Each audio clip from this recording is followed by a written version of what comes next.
Autoline Daily is brought to you by Bridgestone, passion for excellence.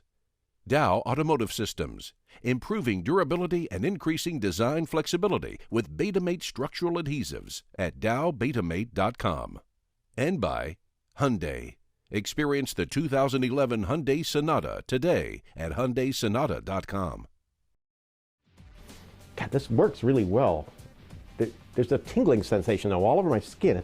It's like someone put itching powder over my skin. Ha ha ha! It is I, Jim Hall, testing out the latest in Svardian cloaking technology. Worked pretty well, but you couldn't even tell it was me. Anyway, oh, that's right. It's Wednesday, January 19th, 2011, and it's time for Autoline Daily. As I just said, I'm Jim Hall from 2953 Analytics, bringing you the latest and the greatest news from the global automotive industry. Let's get started, shall we?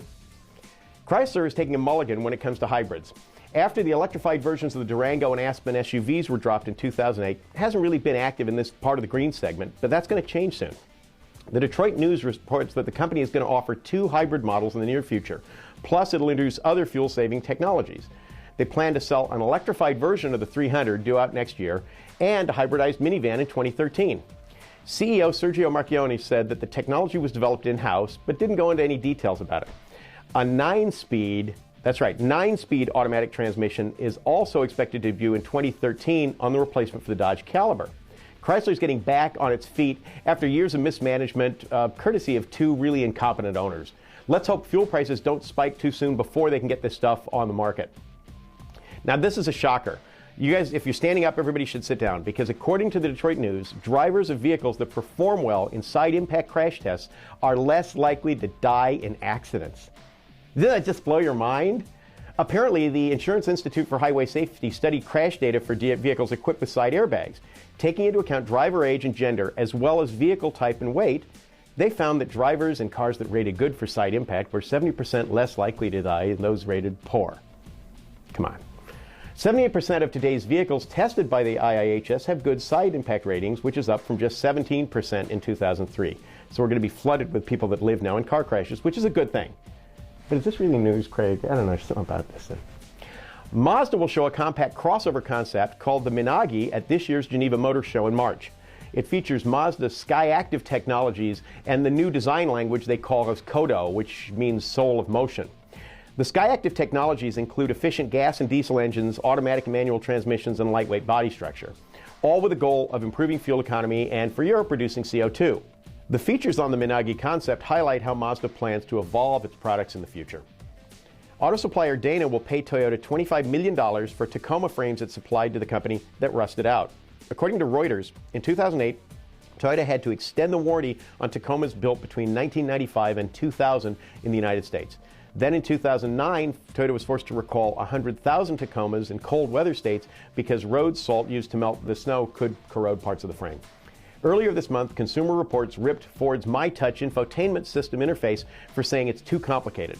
Perhaps in response to that review, the Detroit Free Press reports that Ford dealers plan to give lessons on how to use the system to customers who buy vehicles equipped with mytouch. Some dealers are hiring dedicated specialists to answer questions about the system and other Ford technologies. The company says it plans to offer mytouch in 80% of its vehicles by 2015. Now for some under-the-hood news. You can take this with a grain of salt, though. Autocar reports that Porsche has confirmed it's working on a new 4-cylinder gasoline engine. The alleged Boxster power plant will probably be used in the company's new sub-Boxster Roadster and the Cayman. It might even find its way into the 911. But the big question is, will it be a VW Group inline engine or a Porsche-produced flat floor? Dun dun dun! We all know what it should be. They really need this thing to be a Boxster if it's a Porsche. Coming up after the break, we'll look at some of my favorite reveals from last week's Detroit Auto Show. Back right after this. Introducing Bridgestone's 3rd generation of run-flat tires with groundbreaking new Bridgestone technologies. Bridgestone run-flat tires offer improved ride comfort, lower rolling resistance, and improved wear while giving you the peace of mind and comfort you need. After spending 5 days straight at the North American International Auto Show last week, which is chock-a-block full of neat stuff, I realized that I had 6 favorites that are new or at least relatively new to the U.S. market. And I'm going to go through them in alphabetical order as to not show any favoritism at all. Sorry, Zastava. First of all, the Audi A7. It's basically a large sedan that has sort of swoop de jour styling that's going to wear better than its main four-door coupe competitor, the Mercedes CLS. The car's a weird mix of A6 and A8 components, which makes sense because it's the A7, which is sort of in between. The supercharged 300 horsepower V6 is going to be the base engine for the United States, and it looks like for a while it'll be the only engine. It's mated to an 8-speed automatic transmission, and the wrapper on the outside is spectacular. The interior is really striking too, because it's an Audi. That said, I really want an S7, which would be the same car with probably 330 horsepower instead of 300 horsepower. No, I want an RS7 if they make it, because that's going to be a V8, and that's the kind of thing I would like to really tear up the road with. Speaking of tearing up the road, though, second car that I really thought had some merit was the BMW 1 Series M. Now, they couldn't call this the M1 because they did an M1. It was the first M car, and it was a big, fabulous mid-engine sports car for the time. Instead, what they've taken is a 1 Series, and it has a 335 horsepower version of the turbocharged 3-liter engine. It has cool bodywork with the fenders extended about 2.5 inches total width.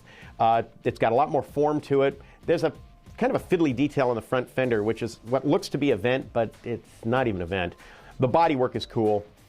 Inside, Alcantara is king. They use it to trim the dash. They've got it on side trim. It's a really spectacularly nice car. It also features all aluminum suspension components that have been poached from today's M3. So what we're talking about is a car that in a lot of ways is the spiritual successor to the original M3 and a great M car for somebody who prefers 6s to 8s. It's going to be more affordable than an M3 too. Next car on my list is the Chrysler 300. And a lot of people say, it's too conservative. And I say, It looks like a new 300. It really looks like a 300, but it's a lot more substantial and looks a lot more upscale. The interior is also very, very good, but truth be known, they still need some work there, and I think Chrysler's aware of this. Powertrains look pretty good too. It's going to have a base 292 horsepower V6 that is one of the nicest V6 around. It's the Trenton engine that has a lot of merit and some potential for more performance. But that said, I think I'd really want it with the Hemi V8, which is going to be good for about 370 horsepower or thereabouts. Truth be known, it's a car that has as much presence as a CTS, and it's going to be more affordable. It looks spectacular. Ford's Highlight was not the Focus. It's a neat car. The Focus ST is sort of my kind of Focus, but I really have got to say the Boss 302 Laguna Seca is a great automobile. It's also a fabulous example of more and less for more, because it's going to be more expensive than a Boss 302, which is going to be more expensive than a Mustang GT. You get more power. It's up 27 horsepower to 440 horsepower. Not bad for a normally aspirated 5-liter with emissions controls, and still gets decent mileage. It has more gauges. There's some stuff on the top of the dash, some of it important, some of it probably stuff. And there's some aerodynamic thingy-bobs, a little splitter on the front that, you know, depending upon who's driving the car, it could be gone in minutes, depending upon how you park. It also has less seats. They pull the rear seat out of the Laguna Seca and replace it with a really snazzy painted X-brace, exposed metal. But the truth is, it should be available in aluminum. A nice casting or forging would look really great back there. Also, it's available in any color you want, as long as you want to drive a circus wagon. I'm sorry, corally orange and white, or corally orange and black, I don't know, it doesn't work. The roof is a different color, there's parts of the grille that are a different color, and the one that's really weird is the black with bright red. I don't know, just give me mine in solid white, I'd be happy, no decals. Hyundai Velocidor. It's sort of a weird and wonderful multi-function sports coupe. Does anybody use the term sports coupe anymore? I'm probably the only person on the planet. And it has 3 real doors with a conventional door in the rear on the passenger side. This is an interesting thing because 3-door coupes have been done before. Remember the Saturn that had the quarter door, and quarter doors are actually appearing on a few cars every now and again. The Mini Clubman uses it over on the right-hand side. But here it's a conventional door. It's a weird sort of humpback hatchback, but it looks sporty, and it's going to cut a swath when it goes down the street. 2 6-speed transmissions, one with a single clutch and a pedal that you have to push, and you have to shift that one yourself. The other one has 2 clutches with no pedal, and it can shift faster than you can. The product is going to be very affordable because we're talking about a small displacement engine, about 138 horsepower. And the question is this really the successor to the Scion TC for a younger generation? I suspect it's going to have some traction with young buyers. Final car on the list is the Land Rover Evoque. The Evoque was originally shown as a concept, and then they had shown it as the production car as a 3-door. But the truth is, 3-door SUVs, or the 2-door SUVs on the side, don't cut it in this market or many others. So they've shown it as a four-door, and it becomes a real product now. It's got a 240 horsepower, 2-liter turbocharged inline-4 that should probably work for something about the size of the vehicle and the potential weight, because it is not going to be light. It looks cooler than any other premium sort of SUV crossover that's smaller in the segment. And that's really because it's not a crossover at all. What they have is a low-roof four-door hatch that's pretty neat. There you go, now you know. And I should mention that none of these cars are really my favorite pick that I would most want to own from the Detroit Auto Show. I'm not going to mention any names, but when I think about it, a 551 horsepower station wagon is exactly what I need. No, it's what I want. That's a wrap for today's show. As usual, I'm Jim Hall, Managing Director of 2953 Analytics, your one-stop shop for all the analysis you could ever want. Before I say farewell, I need to remind you to tune in to Autoline After Hours tomorrow night. We'll be broadcasting live from the Chrysler Design Dome in Auburn Hills, Michigan.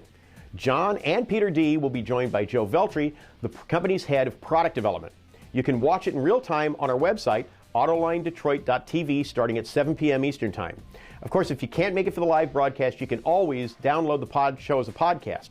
Just subscribe to Autoline After Hours on iTunes, or if you're one of the dozens of people on the earth that has a Zune, the Zune Marketplace. Anyway, thanks to all of you out there for watching and listening. John will be here tomorrow, and I'll catch you next time. Bye-bye.